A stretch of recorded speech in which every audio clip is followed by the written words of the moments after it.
Are you enjoying the game today, too? Welcome back to the Deep Dive. This is the place where we take a giant, chaotic pile of source material and hopefully turn it into something that makes sense for you. And today we are definitely strapping in. We're looking at one of the most jam-packed, frankly absurd cartridges in Famicom history. We are. It's Namco's 1989 budget title, Family Pinball. That word budget is doing a lot of heavy lifting there. Released March 24th, 1989. It was part of the Family series, so it's only 4,900 yen. Super accessible. Right. But our whole mission today is to figure out if Namco successfully or maybe unsuccessfully crammed 4 totally different games onto one tiny Famicom cart. It's almost less of a game and more of a statement on value. And to understand it, we have to start with this concept the Japanese sources kept bringing up. Oh yeah, the idea of hachamecha. Exactly, hachamecha. And that phrase is just perfect for this game. For anyone listening who isn't familiar, think of it as like glorious chaos. It's ridiculous, it's confusing, it's intentionally broken design, but all for the sake of fun. And that's really the ethos of this game, which was developed by Artman and Kidd. Quick note for listeners overseas, you might have seen this game. Right, it came out as Rockin' Ball, published by VAP. But they stripped out all the classic Namco characters we're about to talk about. Which is basically a crime. Total crime. Just rips the soul right out of it. Because the soul of Family Pinball is that multi-game identity. It's got straight pinball, it's got smart ball, which is like a pinball bingo kind of thing, and even competitive sports. And we should put this in context. Historically, this game is a big deal because it is Namco's only true flipper-based pinball game on the Famicom. That's right. I mean, we all remember their old arcade games like GB or QDQ. But those were paddle games. You know, a totally different feel. This was Namco really committing to the flipper for the first time on a home console. And they kept the controls super simple. Left on the D-pad for the left flipper, a button for the right. Simple, clean. But the real core of the experience, the thing I think every kid remembers, was the table shake, the nudge. Oh, the nudge. That was pure childhood anxiety right there. D-pad right to shake right, B button to shake left. I just remember hammering those buttons, trying to save the ball from the drain. And just praying you didn't go too far. Yes. And then that loud, awful tilt-heel graphic flashes on the screen. It felt like the game was personally yelling at you for cheating. That kind of visceral, chaotic feeling really defined the era. And speaking of definition, the characters here were the real stars. This wasn't just some generic pinball table. Not at all. You had 6 playable characters straight from the Namco universe.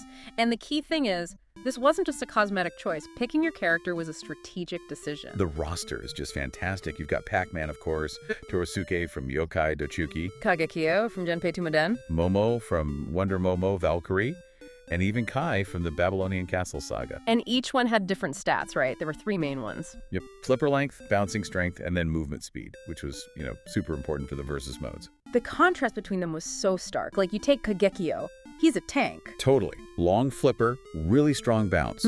Great for scoring in the main pinball mode, but he's just so slow. He's a liability in the sports games. Whereas Momo is the exact opposite. Short flippers, weak bounce, but she moves like lightning. So if you knew you were going up against a friend in Battle Flipper, you'd pick Momo for the speed. Pac-Man, with his all-around average stats, could actually be a disadvantage. That's some real depth. It is, and the sources made a great point about Kai. She's designed to be weak across the board. Short, weak, slow. Everything. So she's the handicap character. Exactly. Designing a character specifically so a veteran player can give a beginner a fair shot that shows a real understanding of how people actually play games together at home. And this was a huge step up for Namco. I mean, think about the early Famista baseball games. The characters were mostly just names on a roster. Right. The sources even note that Valkyrie and Momo didn't show up in a Famista game with actual sprites until years later. But here, in Family Pinball, all 6 characters had their own dedicated graphics. And their own dialogue after a match.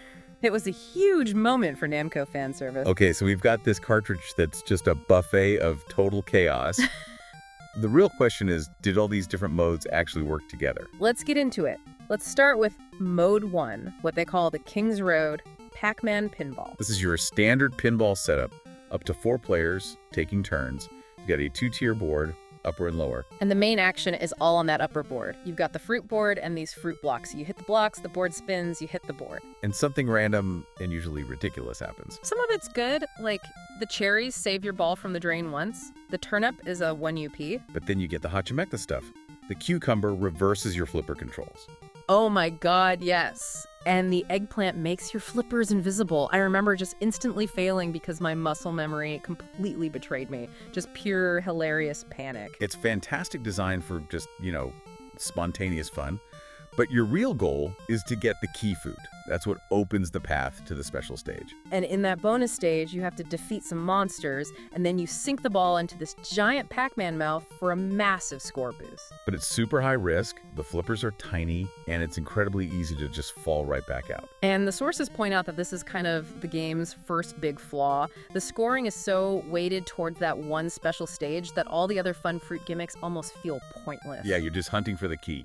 But let's put a pin in that and move to mode 2, 9-ball. This one is single player only. It's a mix of smart ball and pinball bingo. You shoot 9 balls into a grid. And here is the big aha moment for the entire cartridge. The goal is not a high score.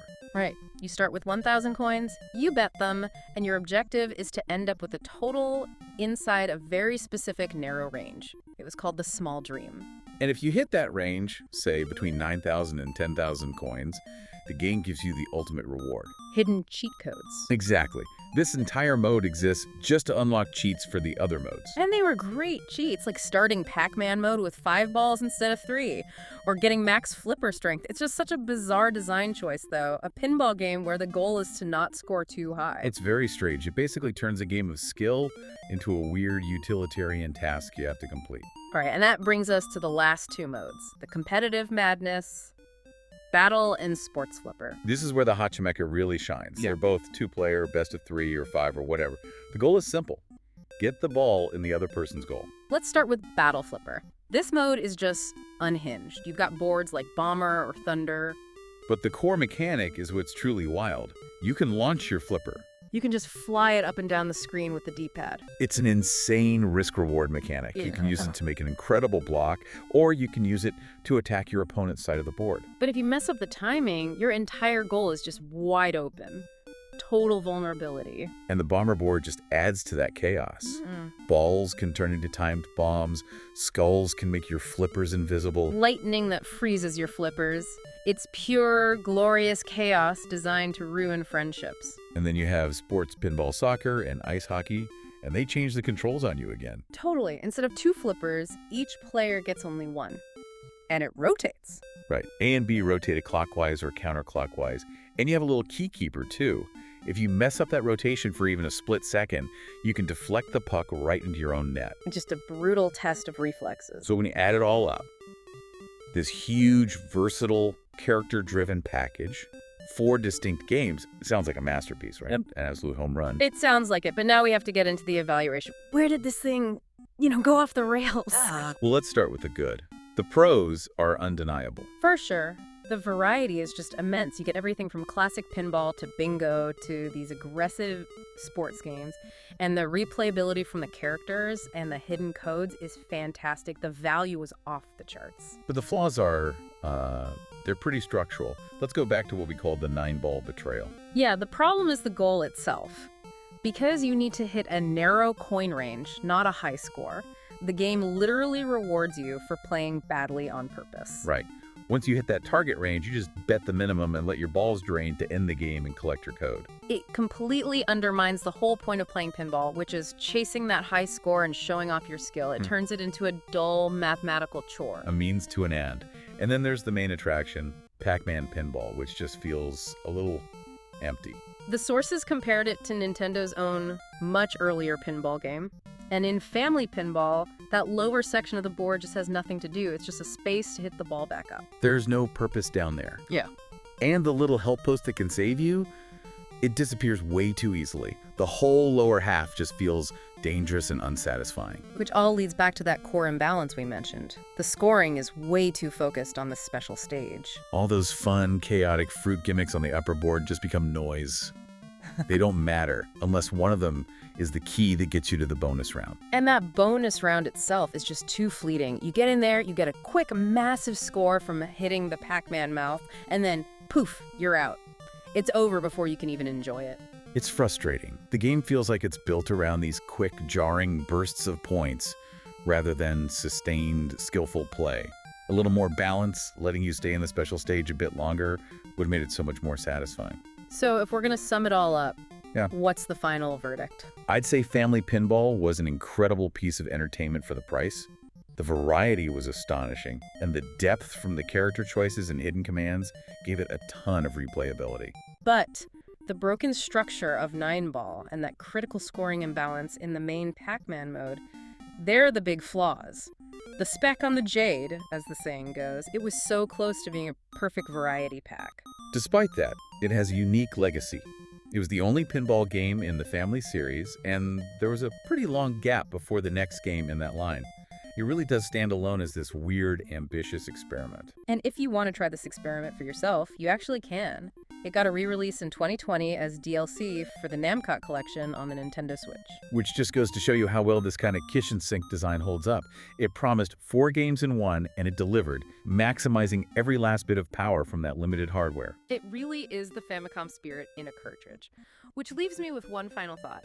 If Namco, 35 years ago, could pack this much genuine, ridiculous Hacho Mecha variety onto one tiny budget price cart, why do so many $70 modern games struggle to deliver even a fraction of that? Just something to think about. And with that, we'll leave you with the classic Namco sign-off. Will the game be fun tomorrow, too? Have a nice game.